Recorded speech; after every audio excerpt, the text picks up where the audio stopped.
A very fragile peace, signs of internal instability, and now another outbreak of violence with a minority group. Does Syria's interim government need to do more to maintain control of the country? Israel says it carried out airstrikes on Syria to protect the Druze community. But were they also a tactic to disrupt Syria's revival? Stay with us for the debate on Counterpoints with me, Melinda Nusafora.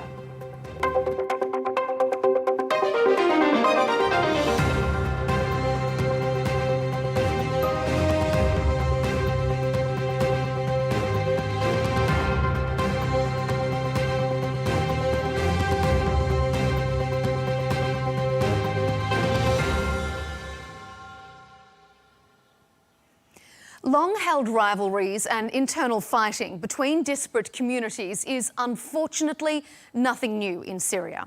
In March, breakaway government troops attacked Alawites, accused of sympathizing with the former rulers. In April, fringe fighters targeted Druze for allegedly making insulting comments. In June, ISIS terrorists bombed a Christian church in Damascus. And come July, fighting between Bedouin tribes and Druze had left more than 300 dead. Is Syria's Sunni-led government failing in its promise to unify the country? In the wake of the violence, the president had this to say. كما أخص في كلمتي هذه أهلنا من الدروز. I also address the Druze people, who are an integral part of the fabric of this nation. Syria will never be a place for division or fragmentation, or sowing discord amongst this people. We assure you that protecting your rights and freedom is one of our priorities. They're comforting words, but many groups in Syria are still waiting to see some action to back them up. Perpetrators of recent violence haven't been brought to justice, and minorities make up only a tiny fraction of the new transitional government. Then there are the external factors threatening Syria's stability. Israel says its airstrikes and drone attacks in Syria and Damascus were an effort to protect the Druze. The Syrian government, though, sees it differently. Israel, which has been targeting our stability and creating discord among us since the fall of the former regime, is now seeking once again to transform our pure land into an arena of endless chaos. It seeks to dismantle the unity of our people and weaken our ability to move forward in the process of reconstruction. So were Israel's actions purely altruistic? Or does a fractured Syria serve a greater purpose for them? Coming up, we'll debate just what is Israel's game plan. Does it really want peace for Syria? What more does Syria's interim government need to do to ensure unity and stability? And is there a risk of regional escalation?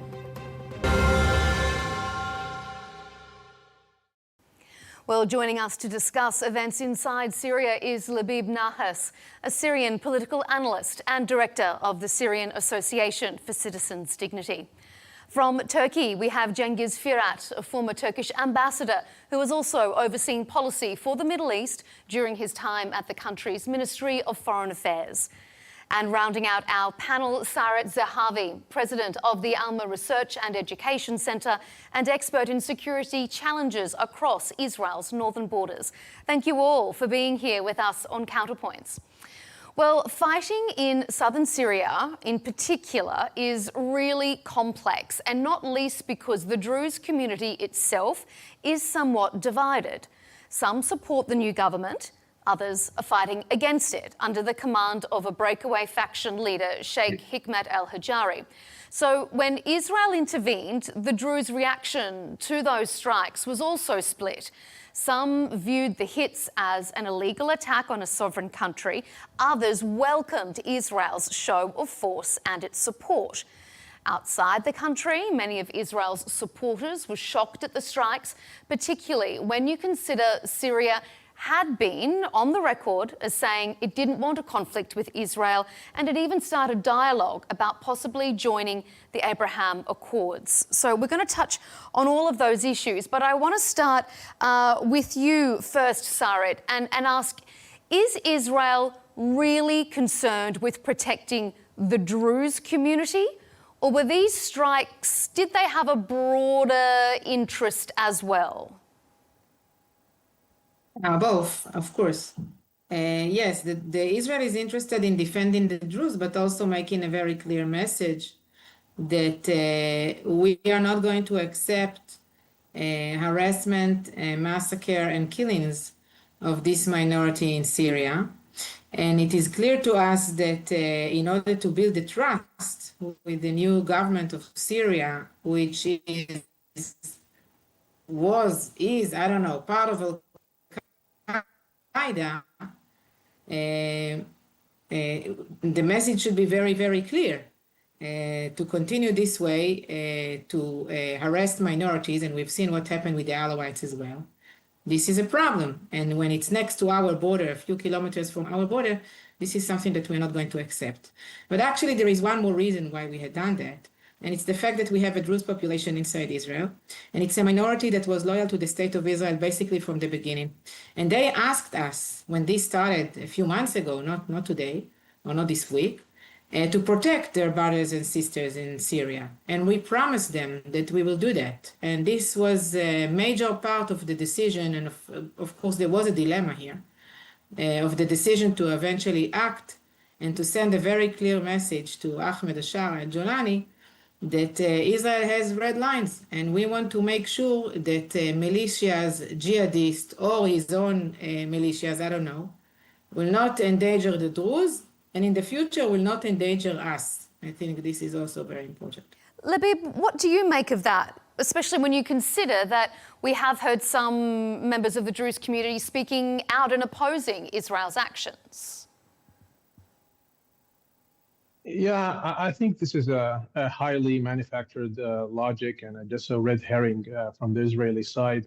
There's an ample number of examples in the past of Druze being targeted by the Assad regime, facing hardship, and we haven't seen any intervention from Israel in that regard. Adding to that the fact that Druze themselves are second-class citizens de facto in Israel. So I think and also actually, before I forget, there is clear statement from a majority of Druze before the last incidents that took place in the last 24 to 48 hours, where they are clearly, like Bal'ous and Jabur and others, some of the heads of the Druze community saying they do not need Israeli protection. And they are seeking to integrate within the new Syrian state, and they show their allegiance to Syria as a country. I'm not really very interested in the authority itself. Myself, I'm not a big fan of the current head of the authority. But we're talking about the interest of the entire country. I think that the real reason behind Israel's attacks, they have been said very clearly and openly by the Israeli government. It's really to create a demilitarized zone in the south of Syria. It is to expand the buffer area that they have, which they already did. They have an extra 500 square kilometers in addition to the Golan Heights. They have 9 new bases. So I think this is really the main reason, and also to continue the Ben Gurion's doctrine of supporting minorities in neighboring countries. And actually, we can see now a trickle-down effect where other minorities that have small extremist groups within them calling for secessionist approach in the country, they're gaining momentum. So I think these are the real reasons behind what happened in the last 48 hours. Ambassador, I'm going to bring you in a moment, but I could see you sort of making some notes there, Sarah. Do you want to respond to anything directly of what Labib has just said? I'm not sure that during the Assad regime, the Druze were attacked exactly the same way. There was a civil war there. And you know what? I want to say something. We have learned some lessons from October 7th.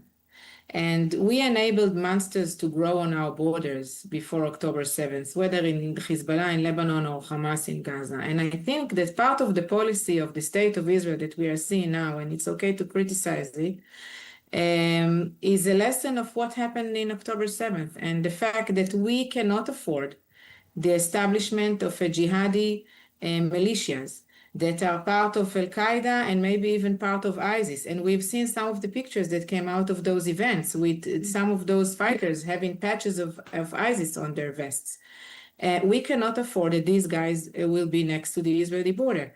I agree that we want to see the buffer zone reestablished on the other side of the border. But unfortunately, this buffer zone doesn't exist since 2013 when the civil war came to the border. And we had basically everybody on the other side of the border fighting each other, the rebels, the regime, Hezbollah, other militias, everybody were there except for us. And when El-Jolani came to power, there was an Israeli decision that this time we are going to make sure that a new threat is not being created next to our border instead of the old threat that was posed by Hezbollah, Iran, and Assad. Ambassador Firat, I'm curious as to what you make of what's been said on both sides, particularly given we know that Turkey itself likes to maintain its border security with Syria. It's conducted operations along its border.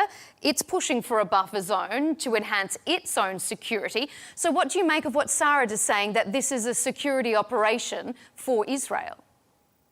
And I would add that there are Turkish forces inside Syria and much bigger buffer zone than the one we are talking about on the Israeli border. Thank you very much for the comments on behalf of Turkey, but let me speak if you wish. Now, concerning all the recent events, I think we have to take a step back and have a look at what's happening in Syria itself.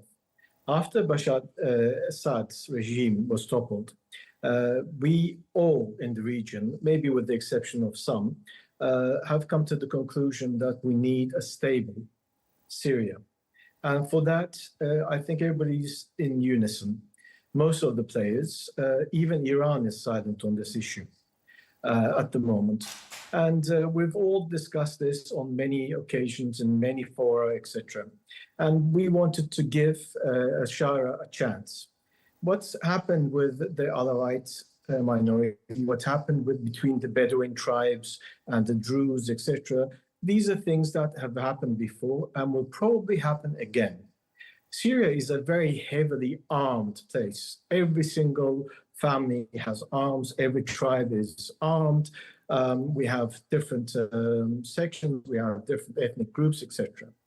The reality on the ground is that countries such as Turkey and Arab countries and the US, as Mr. Barak has stated, the US ambassador in Ankara and also the representative for Syria, we all want Shara's government to succeed in bringing together a stable Syria, whereby they can go forward with a constitution, an intact Syria.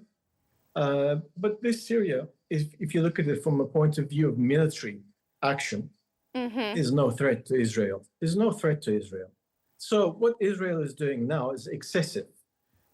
Protecting the Druze is something else. Going and bombing Damascus is something else. Okay. Therefore, what do you say, Sarah? We need to take a step back. What do you make of the ambassador's comments there, that Syria is no threat to Israel? Syria as a country is a failed state. It is not a threat to Israel. But militias armed next to the Israeli border holding radical ideology is a threat to Israel. And we've seen the same platform growing in Gaza. I just want to make sure we all understand. These were not just Bedouins who attacked the Druze over there in southern Syria.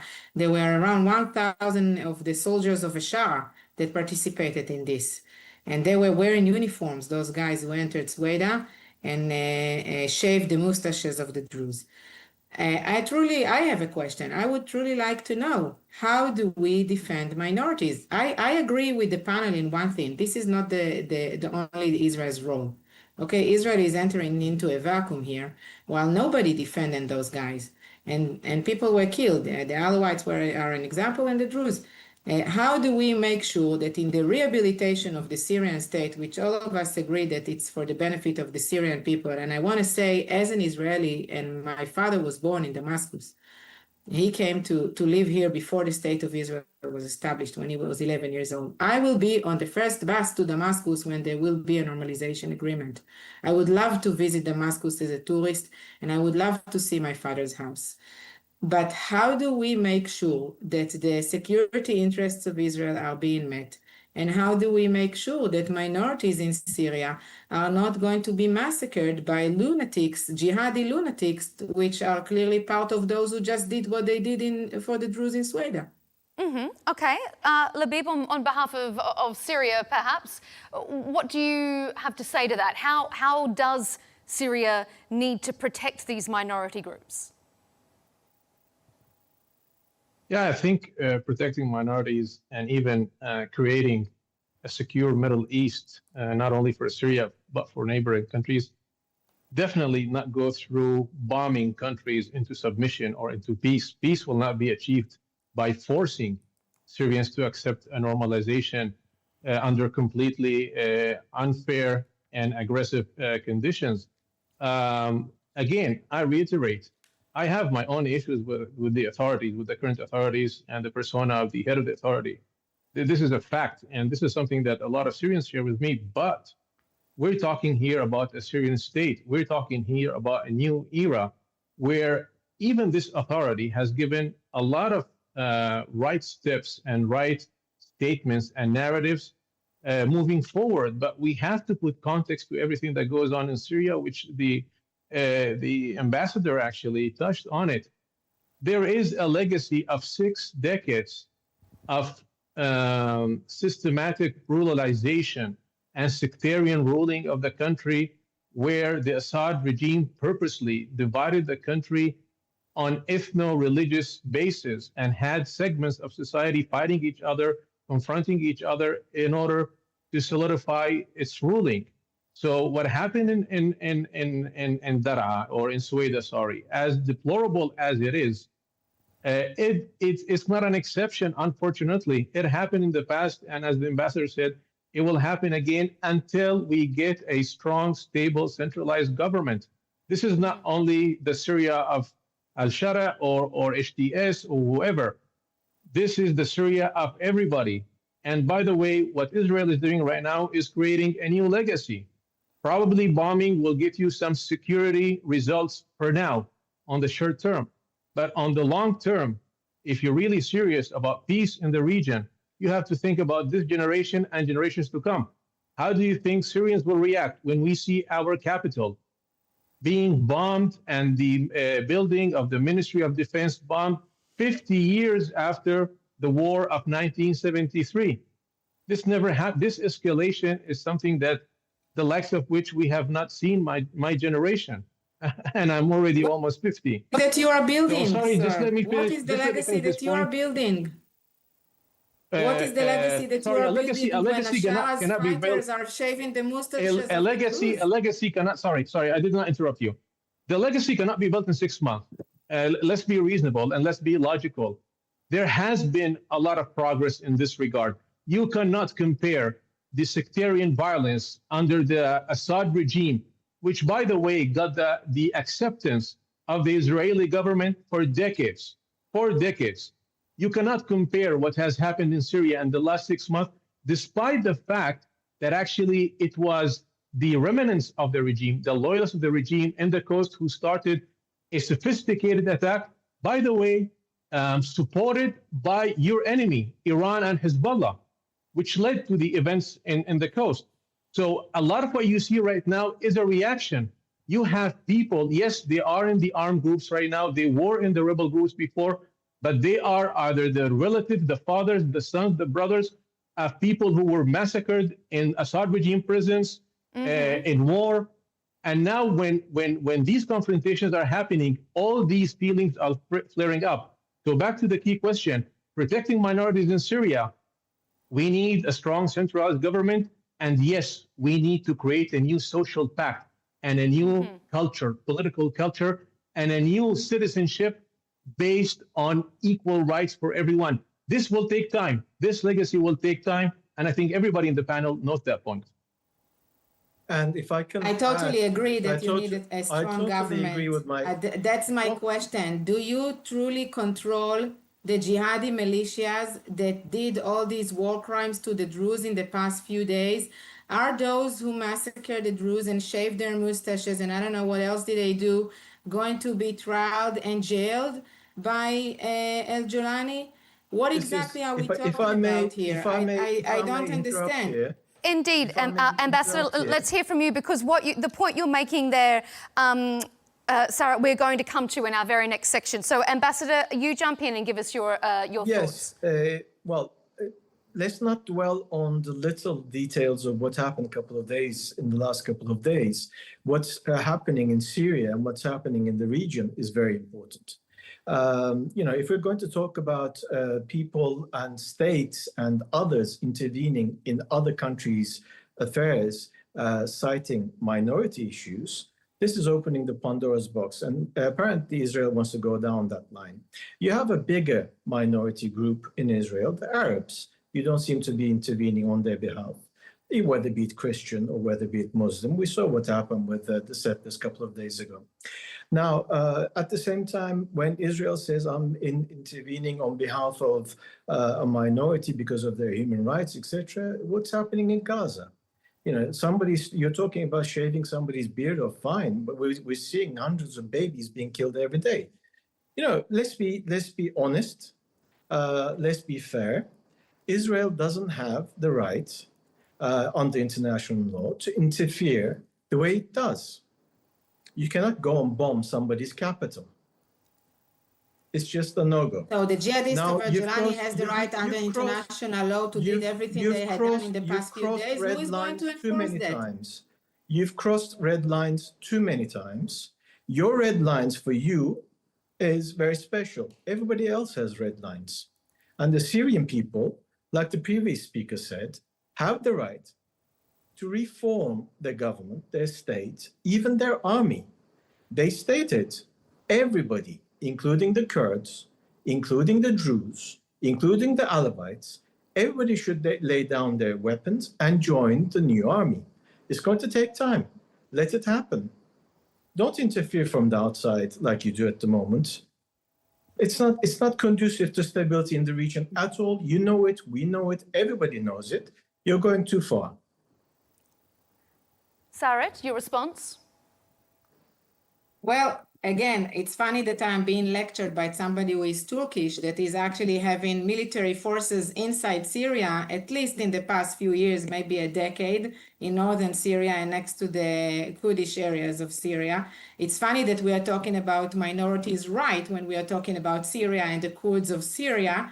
But okay, I don't want to drag this discussion into Gaza, because I think it's another half an hour. We can do that in a different opportunity. We should. All I want to We ask, should, and you should be able to speak about it. I would love to. We'll do that. You should be able to speak about it, yes. Would love to. But all I want to ask is a very clear question. And my question is, and I want to move forward this discussion maybe, because we are going to go back to the negotiation table, and we are going to go to continue to talk about normalization and to talk about agreements between Israel and Syria. This is what was discussed before these few days. This is what is going to be discussed later. Like it or not, the Europeans, the Americans, they are all on board with it. And I think that Israel and Syria are both on board with it, with all the disputes. My question is, who is going to make sure that factions like ISIS, like Al-Qaeda, are not going to be part of those militias under Al-Julani, that it's either Al-Julani is supporting everything that just happened, or that he is not controlling his own people while they are doing what they had done. I didn't see until now, and this is not the first time that there are clashes with the Druze over there and the Alawites, doesn't matter. I didn't see until now, nobody was trialed. Julani talked about a few months ago and yesterday about, or today, about an investigation, about making sure that it's not going to happen again. What are the mechanisms to make sure that it's not going to happen again, that he does control those militias? And as I've said, eventually, we want to make sure that we are not ending up with ISIS on the other side of the border. That's the basic need of the state of Israel. We are going to insist on that in any agreement in the future. And I think this is the main motivation to everything we had done now, besides the internal motivation of Israel, as I've said, as a commitment to the Druze population inside Israel. This motivation is fine, as long as you don't go bombarding other people's countries. I think we will be all on board to make sure that you get your security checks in place, that Syria gets to have a stable country that is workable, where everybody joins in and everybody lives together as they did thousands of years before as well. Now, as far as the region is concerned, I think Americans, the Europeans, the Turks, the Arabs, everybody's on board. And we all need to negotiate. We all need to talk. And what happened in the last couple of days was excessive on part of Israel, for sure. So as we see recently, excess is becoming too much. Too many red lines are being crossed. And you're not going to solve the situation like this. So please, let's come back to the negotiating table. As you said, I fully agree with you on that one. But we need to negotiate. Both of those points lead on to our next couple of segments. First of all, let's sort of move in the direction that Sarat was asking with that question there about unity, about how Syria ensures minorities are included, because Syria's interim government has pledged inclusion and vowed to protect Syria's diverse communities. And part of that involves, as some of you, our panellists, have mentioned, consolidating the armed forces under a unified military. Now, most minority groups have agreed to disarm and integrate into that military, but some Druze factions have refused, insisting they be allowed to keep their weapons and independent militia for their own protection. And it's divisions like that that remain destabilising forces in the fractured country. So, Labib, maybe we should come to you first for response to what Sarat was asking, and also to elaborate on whether you believe that Syrian unity is under threat. What more does the al-Sharaa government need to do to ensure it sort of backs that vow of unity? First of all, just a quick note, Turkish people are more than welcome in Syria, so you don't have a problem with that. I can't say the same about others, but just for the ambassador to know. As for how we make sure that minorities are protected,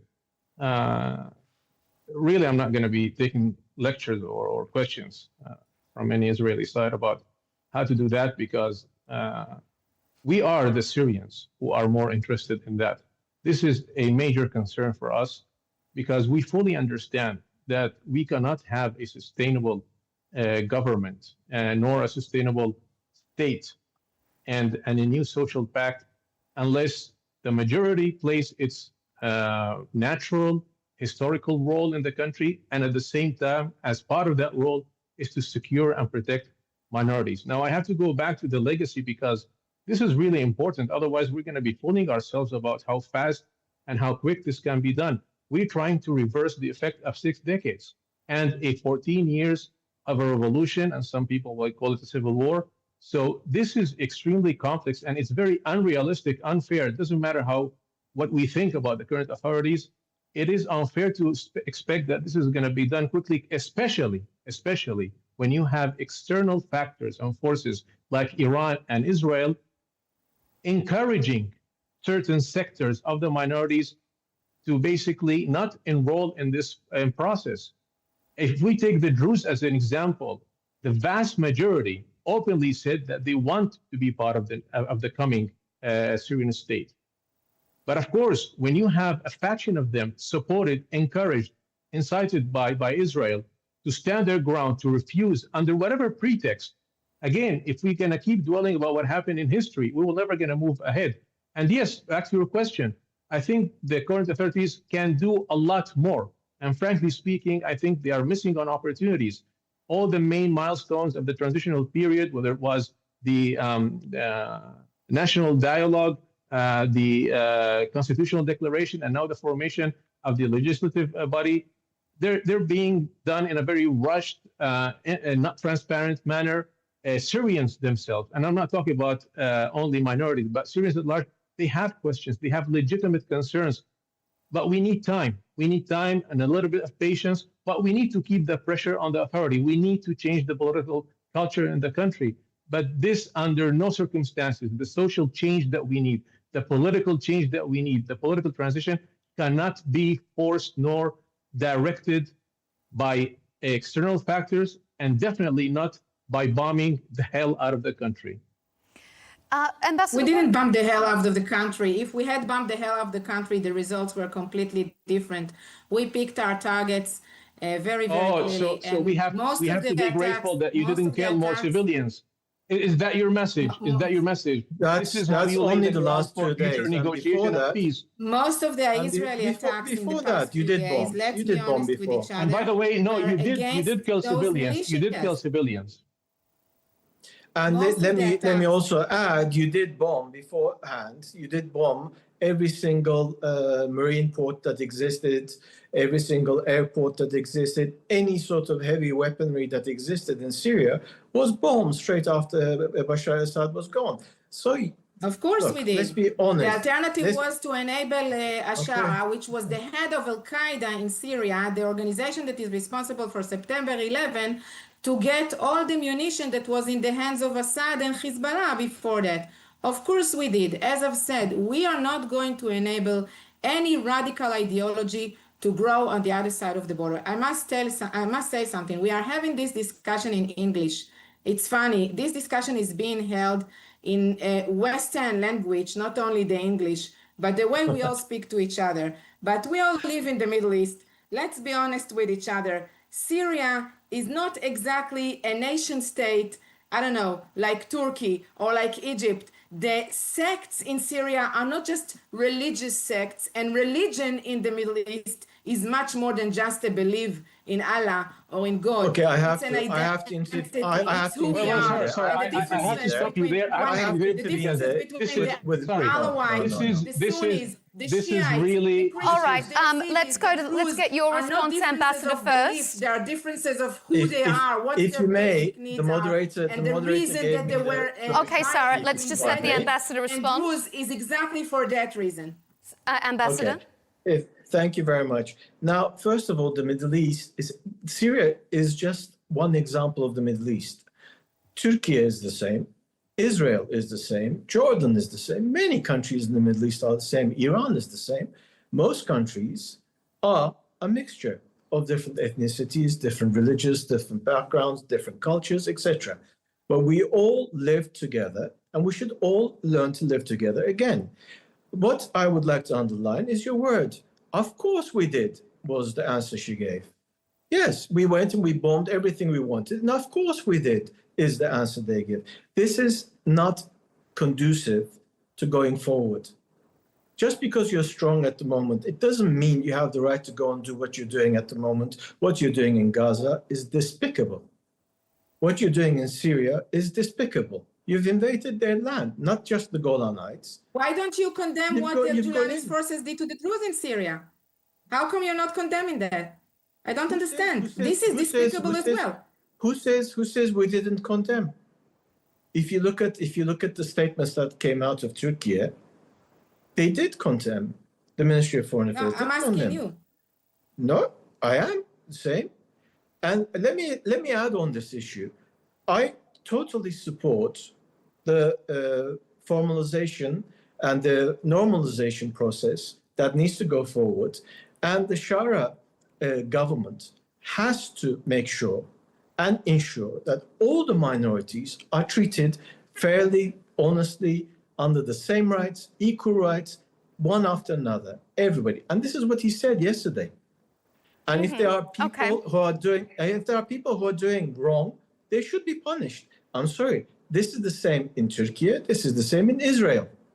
Labib, Yes. what Are they going to be what's punished? your, just a moment, Sarah, I want to get Labib's response to this, first of all, because you did say earlier that Turkey is welcome, but Israel's interventions aren't. I'm just curious, one, respond to what Sarah and the ambassador has said, and if you're very adamant that this is a process that Syrians need to partake themselves, why are you less concerned with Turkey's intervention along the border as opposed to Israel's? First of all, let me just go back to the issue of Syria not being a nation state. Again, this is very rich coming from your guest coming from Israel, where their 2018 nation state law declared Israel as a nation, as a nation state for Jewish people, automatically relegating Arab Druze and others to second-class citizens. The fact that we Syrians have such a rich, diverse society and that they remain there for centuries, feeling themselves as part of this great country, is just a testament that this is the real identity of the Syrians and this is the real culture. As for the Turkish intervention, I was very precise. I was referring to the presence of Turkish people in general, of the intervention. There was a very clear context, historic context, political and military and security context at the time. The havoc that Bashar Assad's regime, in collaboration with Iran, Hezbollah, and other proxies, caused in Syria, turned the border between Syria and Turkey into a direct threat to the Turkish people. But before that, it became the only refuge area for us. That border was hosting more than 4 million Syrian people that fled away from the Assad regime. They were basically given the choice between being killed, jailed, tortured, as we've seen in Sadnaya and other jails, or seek refuge. And Turkey was kind enough to us as Syrians that it protected that last refuge that we had in North Syria. So yes, I welcome Turkey and any country that would have helped us at that point in time when we were at the weakest moment in our recent history. Now, again, back to the comments of your guest about bombing everything. Well, they did that, as the ambassador did. They bombed all the Syrian missile, air, naval capabilities, ammunition, etc. But funny enough, they didn't do that when that arsenal was in the hands of the Assad regime. What does really that tell me? That Israel was okay with the Assad regime, the sectarian regime that committed mass murders, war crimes, crimes against humanity, all documented over decades. But it suddenly became a danger when a nascent government, a state was born and has given all sort of at least verbal assurances and certain steps on the ground to show that a change is coming. There's a huge paradox in everything I'm hearing, and ultimately the final product of that is that it is okay to bomb anyone. It's okay to invade the sovereignty of any nation. It's okay to attack the capital. It's okay to intervene and mingle in the affairs of other countries, albeit because there is an Israeli point of view that there is a risk or imminent threat, etc. Mm-hmm. So no, I don't think that these actions, they might yield in some immediate short-term results from a security point of view, but they are creating a deadly legacy that probably will pass from generation to another. Okay, that's interesting, actually. You know, and Sarah, I'm going to get your response to that in just a moment, because this feeds perfectly into our final section, and I'm going to get you to comment directly onto it. Syria is really at the crossroads of regional and international interests in the Middle East. Israel's attacks there have been met with a united front, though, across the region, including strongly worded condemnation from Saudi Arabia, Turkey, Egypt, and the UAE, amongst others. So, Sarah, directly responding to with that in mind, to what Labib has said, is there a risk that Prime Minister Benjamin Netanyahu is uniting the region against it with actions like this? Look, I don't want to get into Israeli politics. The harshest criticizers of the Israeli government is Israelis. But I want to answer to my colleague here. And it's funny because you're talking about legacy and you're talking about collective memory. So let's refresh our memory. Israel attacked in Syria hundreds of times during the civil war against those shipments, against Damascus airports, against Aleppo airports, when they were used to transfer the Iranian munition into Syria and then to the hands of the Iranian militias and Hezbollah. We assisted in the civil war, during the civil war in Syria. We gave medical treatment to 7,000 Syrians inside Israel, on our expense, in our hospitals that were loaded with Israeli people that are sick, and they took their beds literally. I live up north. I know how difficult it was for us to do it. Our hospitals almost went to bankruptcy because we treated the wounded Syrians for weeks and months. People came severely wounded from the civil war. Have you forgotten all of that? We provided humanitarian aid. I myself took my daughter's toys and clothing and contributed to the Syrian people just on the other side of the border. This is something that was happening every day by Israelis. Did you forget all of that? And one last thing about internal situation in Israel. Yes, we are 80% Jews and 20% non-Jewish. Nobody here is shaving the mustaches of the other one. And Arabs here are living in the best conditions minorities can get anywhere in the Middle East. And since you mentioned Gaza, I will end up with one sentence. We had unilaterally withdrawn from Gaza in 2005, taking out not only the live Jews that lived there, but also those who were dead from their graves, leaving Gaza for the Gazians. And we ended up with 20 years of rockets that were launched from Gaza to our communities. Our children basically grew up in the shelters, and then came October 7th. That's the zoom out of everything that you just mentioned. Thank you very much. Ambassador, give us your take on this regional situation. Could Israel's actions even put it on a collision course with Turkey? I think Israel's actions has put it on a collision course with everybody, not just to single out a single country. The internal, our commentator doesn't want to speak about internal developments in Israel. Maybe she's right, because there are I have a lot of Israeli friends who are very, very adamant about how things are going wrong and how things have been treated in a very bad way. The reactions are excessive. The red lines have been crossed many times. International law has been trampled upon. So I don't think it's a matter of, when she's talking about giving toys, etc., fine, all this is fine. We took care of 4 million people inside of Syria and another 7 million people inside of Turkey. Giving a couple of toys is good. Taking care of maybe a population bigger than Israel is something else. Everybody has something to say. The time has come for Israel to calm down. It's being excessive. It has to calm down. And it has to leave Syria, deal with its own issues, try to find a peaceful resolution to everything. Yes, when there's excessive forces, yes, they should be dealt with. And we should all align on that. I agree with you on that completely. But it doesn't mean that we go full force ahead and bomb everybody out of the picture. That is excessive, and that's my last point. Labib, there were reports that there was dialogue taking place between Syria and Israel with regards to Syria perhaps joining the Abraham Accords. Do you think there is any appetite amongst the administration and amongst Syrians themselves to resume those talks?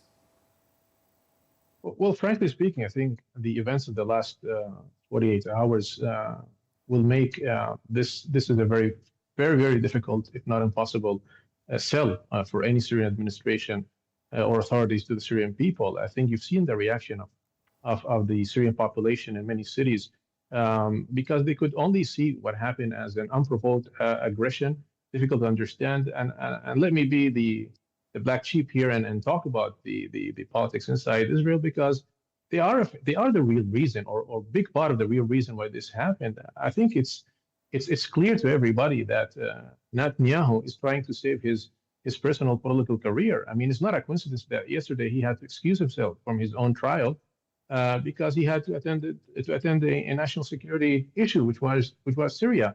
Netanyahu is interested in a perpetual regional war that will keep the state of Israel in a state of war for a long time to come until he can secure his personal political future. So I honestly think that a fragmented, weak Syria, where we could see the rise of new ideological groups, violent extremists, is much of a bigger risk to Israel and to us Syrians to start with, and to the region, than assisting a centralized, strong government in taking its time and forming. I understand the challenges, and these challenges are for us Syrians before our neighbors.